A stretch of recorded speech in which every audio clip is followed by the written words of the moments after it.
দোয়া চাই। আমি একটা স্মৃতিচারণ করবো মৌলানা আব্দুল জব্বারের। আমি জামাতা হিসাবে ওনার অনেক সান্নিধ্য পেয়েছি, কাছাকাছি থাকারও সুযোগ হয়েছে। উনি কত উদার ছিলেন।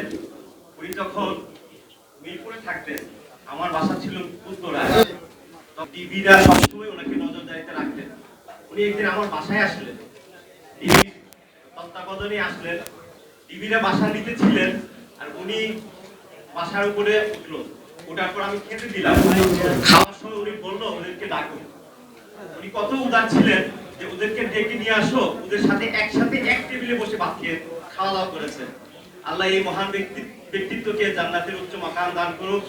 আমাদের যারা রাহবার ছিলেন, যারা জীবন উৎসর্গ করে দিয়েছেন ইসলামের জন্য, এবং তাদেরকে আল্লাহ শহীদ হিসাবে কবুল করুন।